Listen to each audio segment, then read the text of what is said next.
Hello again. It's so good to be with you, if only virtually. Sorry we missed you last week, but it was Mother's Day, so we thought we would take the day off. And if you had a wonderful celebration with your mother or whoever played that role in your life, we're very, very happy to hear that. This week, I'm joined by one of our counselors, Professor Lisa Bradley, who, along with being a wife, a mother, a great counselor, is also a professor of psychology. And together, we're going to be discussing the impact that this COVID-19 pandemic is having on our young adults. Those young people who are just beginning to launch their lives, those people who belong to the Generation Z group. Together, we're going to see how we can maybe address some of the concerns and issues that are unique to them because of their age. You know, many of us have lived through a lot of these types of catastrophes, chaotic situations in this world. I'm older than Professor Bradley, and she's probably older than some of you, but the truth is we have a history of knowing that we can survive these things, and maybe some of the younger people, this is brand new to them, and they're really suffering in a very unique way because of where they are in their age and stage in life. So the question that Lisa Bradley posed to her students was, how does one find hope in the midst of such uncertainties? And many, many questions came back that were addressed to her when she asked that question, but we only have time, unfortunately, to cover a couple of them. And so we picked the more salient ones that we think are going to be pretty applicable to many of you. The first one that is on our list is, how do I find hope in these times of chaos? So, Professor Bradley, Lisa, how did you answer that for that student? You know, when it comes to hope, in times like these, we have to find coping mechanisms that'll help us to get through life woes, right? And so I tell them, whether you exercise or you read, I'm like, do your work, go read, right? Whatever it is that you do, you have to find positive coping mechanisms, because the negative ones won't afford you the things that you want. You won't get to your destination. But if you find coping mechanisms that are positive, whether that's reading or writing, because that's lethargic, praying, I tell them, get your Jesus on. All these things will help you to be able to have hope, because you'll be able to see God flourish, or you flourish through God's promises, and you can see those trickle down. And so you'll be able to be hopeful in the midst of all things, because, at the end of the day, if you don't see anything positive that come from it, you're going to be in a slumber. You're going to be stagnated. And so you need to do things that'll help you transition and to have positive coping mechanisms to afford you hope in the midst of these times. Yeah, good advice. That's really good advice. I think about a time in my life, when I was young, probably we didn't call it Generation Z in those days, Right. when I had this sense of hopelessness. And you're right, I think to focus on those positive things, that old adage, see the glass half full instead of half empty. Yes. It sounds cliche, it sounds even corny, but the truth is it does work. It does work as we focus on the more positive things going on in our lives. The next question that was posed to Lisa was, how can I even study when I'm so overwhelmed by this pandemic? How did you answer that, Lisa? I tell my students I'm no different than they were at this moment and stage in our lives. We've all been through it. You as well, as far as going to school and when life happening, whatever that looks like, it looks different for us all. And so you study I talk about achievement motivation. That means you're trying to achieve something, your goal. And so in order to do that, you have to be motivated to be able to get there. And so I often share, in undergrad, I broke my wrist. And when I broke my wrist, my professor said, get it done. You need to have your paper in. And I was like, my wrist is broken. I'm having surgery. There's no way I can study. Life is happening. These things are going on. And so my professor, get it done, were her words, despite surgery, despite pain medication, despite life happenings, right? That was definitely a time of uncertainty. And so here I am asking God to help me through it, right? And I'm typing with one hand, trying to make it happen. And it took me several days to do a project that could have taken me a couple of hours. And so I'm no different than them. And so I told her, you can do it. You're going to grab on to God's unchanging hands, and he will see you through, because life will happen. It's what we do with those happenings that makes us who we are, and it'll make them stronger for it. And so it definitely made me to hone my skills when it came to studying and being proactive and getting stuff done and not procrastinate, because life can happen. And then if you're with a broken arm like I was, you're trying to figure that out. And so you find hope by means that will work for you, and be diligent in whatever that looks like. Yeah, very good. You know, I remember when I was in graduate school and working on my master's degree that there was a time when I was totally overwhelmed by what was going on around me at the time. And I think just facing graduation, you know, that kind of end of the line, a thesis to complete, multiple projects to complete, to be able to satisfy all the requirements of the degree. And I was just totally overwhelmed.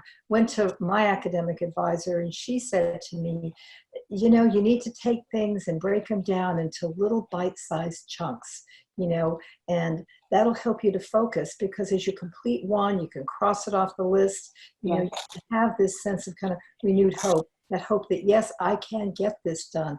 I got this. God's got my back. And so I can keep moving forward. So that's excellent advice. The next question says, so what does hope even look like? It's kind of sad that someone would have to ask that question. So how did you address that? You know, I'm a firm believer of Jeremiah 29, 29:11, when we're talking about God and we're talking about his plans for us is to prosper us and not to harm us. You know, a plan for a future of hope. And so that's what we know, that God is for us. And so, yes, this pandemic is difficult and hard, but God has us in this place for a reason in this season, that we're able to do things differently. And so I tell them, don't think of the negative. Don't think of, oh my God, I'm in the house. Oh my God, I'm this. Negativity begets negativity. And so the same rings true for positivity. If you're positive, you're going to get positive things. And if you constantly say, I can't, you won't. If you constantly say, this won't happen, I can't finish strong, I can't do these things, it will never happen. And so positivity and hope looks like God is telling us, listen, we're in this place for a reason and a season. And so this will prosper us for good. It will be for our benefit. And so I told them that's what hope looks like. It looks like God is putting us in a place where we can focus on him and know that he is here and he is not going to leave us nor forsake us. And so that moment of knowing, oh, wait, we're here to be prosperous. He's here. That's for our hope and future. God meant for this to happen. And so I told them that, you know, the devil wants things for bad, but God's going to change it around for our good. And so this season going to be for our good. You might not understand it. You might not see it today, but God will bring you on the other side greater than you were before we started. And that's what it looks like. Absolutely. I love that. You know, I often tell clients when I'm counseling with them and they're feeling, you know, kind of hopeless and kind of aimless because of that sense of hopelessness, but, you know, where our gifts that God has given us, where the passion in our lives is, and where the needs of the community around us, where all of those things intersect, that really is our hope. That really is our calling in our future, as God calls us to those certain things by the ways that he has gifted us. And so, and to me, hope is that inspiration, which is a collection of the gifts, your passion, and the needs of your community all come together. So yeah, I love that. That's great, Lisa. This last question really kind of tore me up a little bit. It made me very sad to think that a young person of Generation Z would even have this going on in their life. But let me just read what this person asked. Actually, it's more of a statement. It says, the pandemic has caused my family to fight more. Last weekend, my mother asked for a divorce on Mother's Day. I was in shock. My family is crumbling. I have no hope. Help me figure this out. That's so tragic. How did you address that? That's devastating, and on Mother's Day. And so such a traumatic moment for you to remember every Mother's Day this has happened, right? And so first and foremost, I said it is not your fault. And so who we are or who our parents are does not dictate who we will become. And so I'm not saying that this is easy, because I understand this is a difficult situation, but God will see you through this difficult time, because like you stated, before, when we're talking about these different things, guilt is everything. And so that person will feel guilty because, oh my God, what did I do? Oh my God, it's Mother's Day. I should be doing this for Mother's Day. But now that person feels guilty because, wait, now I've messed up Mother's Day. What if I wouldn't have been born? What if I wouldn't have been this? What if the what ifs is what constantly get us in a place of despair. And so for that student, I'm like, God will see you through. God will never give us more than we can handle. And so for this time, or my grandma used to say, for a time such as this, right? You will be blessed and you will be better for what you're going through. And so in this moment, self-efficacy means that your expectations of life, you know what the success will be because you aspire for a common goal. The goal obviously would be to have a family that's together. That's not in this place, but it does not mean in this season you can't have great relationships. You can't build on whatever is happening. And so as children, I remember as a child with my grandmother raised me, I used to pray. They used to call me the praying hands baby. And they said that because I was able to pray. My aunts and stuff would joke and say, oh my God, ask Lisa to pray because she make things happen. And so we have to take accountability and pray for ourselves and know that God is who he is and we stand on his promises. And that child may be the very person to get them to Christ and get them in a place where they have a healed relationship, because that relationship will then dictate how that student can build relationships with people in the future. Yes. And so they can mimic that behavior, which is huge. And so how do you find hope? You trust God and know it's not your fault and he will see you through, and you continue to do what you need to do, but that will definitely take grit. Grit is something that means that life's going to happen. Things going to be hard and difficult, but guess what? You can hunker down and you can bear down. You almost have to grit your teeth. That's what it's about, like grit, like you have to grit. That means life is happening so hard, like Jesus, take the wheel, right? And so I was like, you have to say, Lord, take the wheel. You do what you have to do. Give me the strength to get through this difficult time. And you still have to be able to have that achievement goal and that achievement motivation, because this is one of my students in class right now. The pandemic is happening. Now my family's getting divorced. Professor Bradley wants her work. You know what I mean? All these different layers. And so I said, again, chunk these things in little baby steps. Pray for your family. Pray for you and your siblings. Ask God to guide you and to give you the strength to go forward and not backwards. Help him to heal your relationship and your mindset to know it's not about you, but it's all about Christ. And so we had this conversation, and I'm constantly trying to explain to them the importance of mind over matter. And so with God, all things are possible. This too shall pass, as my grandmother used to say. Like right now, I can look back like, oh, that's what that means. This too shall pass, and you will be stronger for what you're dealing with because God will see you through.